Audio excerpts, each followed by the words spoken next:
The iPhone 5S has been out for about 5 months now, so I guess that means it's time to talk about the iPhone 6.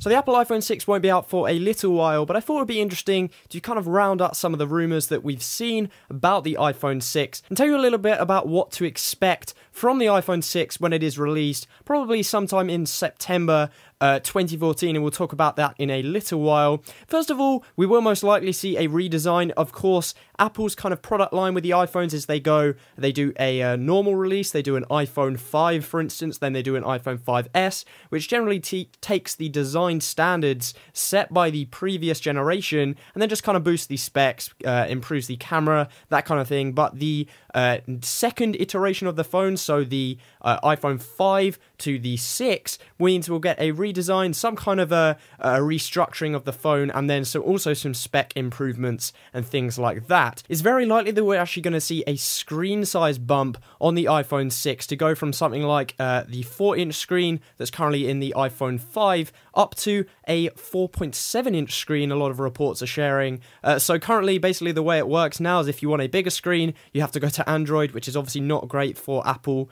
They don't want people just switching purely because of the screen size choice. So you may well see a 4.7-inch phone with maybe a iPhone 6 or a different kind of generation phone with a 5.5-inch phone, a phablet sized phone as well, kind of released alongside or just before it, which is definitely interesting. I'm not 100% on that, whether that will actually happen. I personally find it a little bit hard to believe, but the 4.7-inch iPhone would be absolutely gorgeous. This will of course come in line with the new design on the iPhone 6. In terms of resolution, the iPhone 6 will probably pack somewhere between a 720p display and a 1080p display. Apple doesn't really kind of like conforming to the standards set by other manufacturers, so it's not just going to go crazy on pixels just because it's being the done thing in consumer electronics on the mobile side anyway at the moment.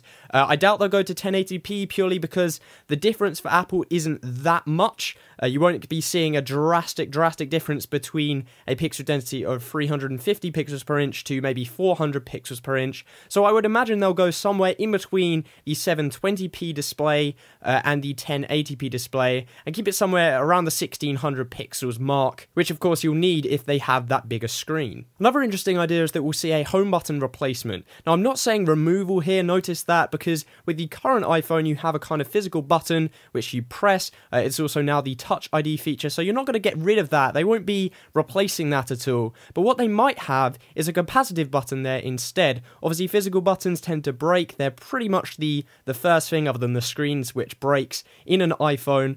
So replacing that with kind of a capacitive button which also works with a Touch ID, but also doesn't have any physical components to kind of make a connection with, it's going to be really useful and would definitely be a good thing in my books. Going back to the design briefly, it's possible that we'll see a liquid metal casing with the iPhone 6. Not so long ago, Apple actually acquired a liquid metal company.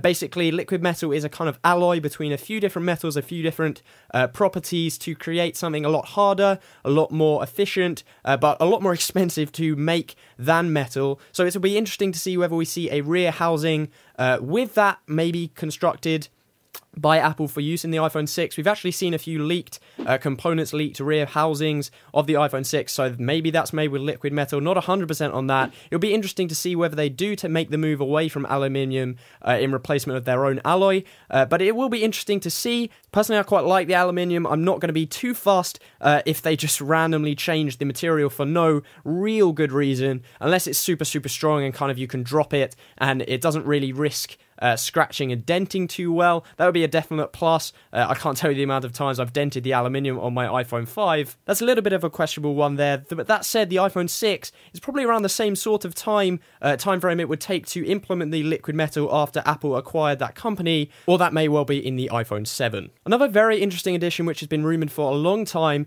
and I wouldn't be surprised at all if we saw this, is Sapphire Glass screens. So the iPhone 5 and 5S actually use Sapphire Glass already on the camera, the kind of lens for the camera, so it stops scratching and kind of repels just the basic scratches and things like that, and also on the Touch ID feature on the iPhone 5S. And it's basically toughened glass. It uses sapphire, so it's a lot stronger than regular glass, and it does things like restrict scratches. It's a lot more protective and just tougher. So if we saw a screen that was made out of sapphire glass, it would be hugely beneficial to the iPhone. I can't imagine, or I can't even tell you the amount of times I've seen smashed screens. I'm sure you have. If you own an iPhone, you may well have scratched a screen. If you pretty much drop your phone, there's a good chance it's going to smash the screen on it. So an extra strong screen for the iPhone 6 would be fantastic. We should also be seeing this ship with iOS 8. Generally, the new iPhone ships with the new version of iOS, the new operating system, so it's going to be interesting whether we do see an iOS 8 version. Generally, the way Apple does it is, again, on the second generation of operating systems, they feature real hardcore improvements. For example, iOS 5 was a big upgrade, and iOS 6 wasn't such a big upgrade. It just had a few improvements. They were good improvements, but nothing major, no kind of design overhaul. Same with iOS 7, that was a big upgrade. So iOS 8 isn't likely to be huge. It will definitely be an improvement over iOS 7. However, they're likely to just tweak it and kind of add apps and that kind of thing. But it will be interesting to see kind of how Apple builds on iOS 7 to create iOS 8 and how much it changes. And that should well be coming on the iPhone 6. And with that, a new processor. We should see a new processor inside the iPhone 6. It should be a lot quicker than the iPhone 5S. The iPhone 5S is not slow by any means, but it'll be interesting to kind of see how that's built on by Apple. Generally, Apple tend to kind of lower their specs. They don't go as high as some of the Android builds. And that's something I like about them. They don't kind of tend to waste battery and waste resources of the phone purely for the sake of